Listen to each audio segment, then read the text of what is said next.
Using a team as a thread for your event is fun, but how far do you take it? You can literally catapult your participants back to the Middle Ages with an eye for the smallest detail, but does it actually add anything? That's what I discuss with Joël Dumont. Hi Joël, welcome in our studio. Hi Kevin. A team for an event is really fun, but how far do you take it? Well, first of all, there are two kinds of team events, actually. There are events where people actually say, like, we need a name, we need a red wire for the event, and they don't take it any further. The second kind of real team events, the ones that we actually are involved in, are the team events where we are looking for like a unique experience, to take the people, to entice the people, to take them into their own fantasy, as far as we are concerned. Yeah, I see a lot of attributes over here. Yeah, it's obvious. These days, people are looking for that unique experience, to take it a bit further. If you let's say go back in time about 5 to 10 years, events at that era was more about like, okay, we need to organize something for a client or for our staff. Let's book a location, some food, and that's it. But these days, it's no longer enough. We have to take it to the next level, and we decided a few years ago to go for that medieval experience, but in an historic, correct way, as correct as possible.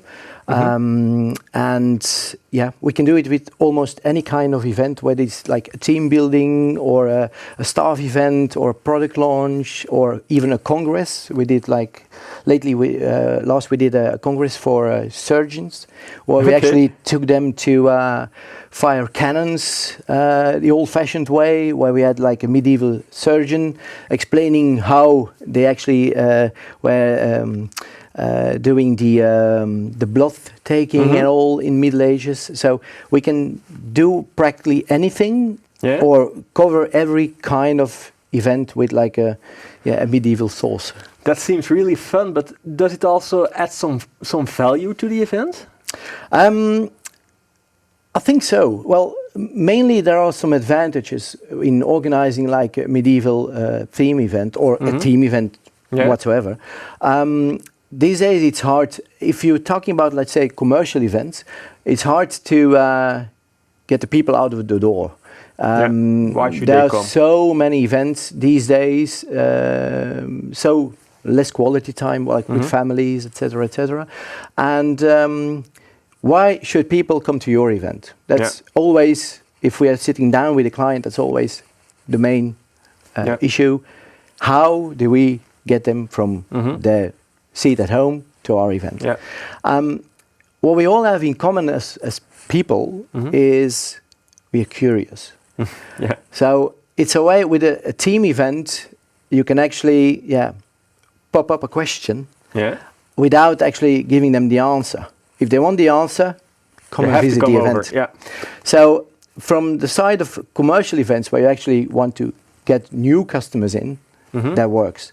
As far as your, let's say, communication, your events like family days, staff events, yearly sales meetings, stuff like that, it always comes down to, you have to respect your people. You have to make them notice, like, we invest in you. We set up this event for you as an incentive or just as a fun day or whatever. With a medieval team like this, with the interactive school we have, like we've got like an interactive school where you can actually go back into the old different kinds of making arches, where they can actually go to the Tin Man or the coin maker, where they can actually see and do them for themselves, tapping a coin, stuff like that. They can go to the Esquire school, where they can actually sword fighting, archery, tearing. All kinds of medieval activities can be, let's say, re-experienced in an historic correct way. And we see often, like especially like with the iron tapping and all, we see that it's mainly like the dads and the grandfathers who like doing that. They do say like it's for the grandchild or for the kids, but I see that actually it's because it's fun for them, because we've lost all that kind of experiences. This is, in a way, it's new, and in a way it's old, because it's about our ancestors did daily. You mentioned that it's important to have it historically correct. Even the plates, the knives in your events are from the Middle Ages. How important is it to get all those details right? I always refer to the law of Weber, which said that the strength of the experience is all in the intensity of the sensations. What I want to say is that it's important to get all the details right.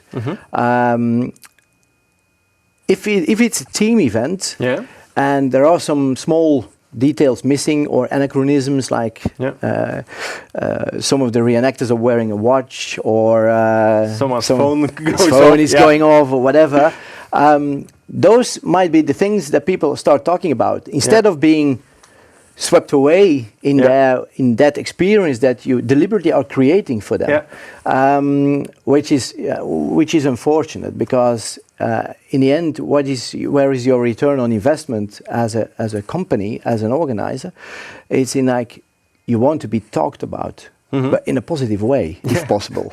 So that's why it's so important to have like everything from cutlery to the armors, the swords, the furniture. All the furniture we use is 15th century replicas. It's based on a lot of research, and also because like it's not like the things that doesn't match do pop up or pop out, but it's also because on every event, especially if you put the target that high and say like this is historically correct, there are always people who are actually deliberately going to look for what is not, for the missing parts, parts, or the things that are not but correct. I suppose that comes at a cost, that level of detail. Well, unfortunately, budget rules, as ever, of course. You can solve part of it with a lot of creativity. One of the reasons why we, a few years ago, went completely into that niche market of medieval events is that, for an event agency, it's impossible if you just for once or twice that you get that question for a medieval event, it's impossible to invest in it. The only way of making it, let's say, budget friendly, so to speak, is by investing in the materials, but they are going out of the door on a weekly basis. So it's okay.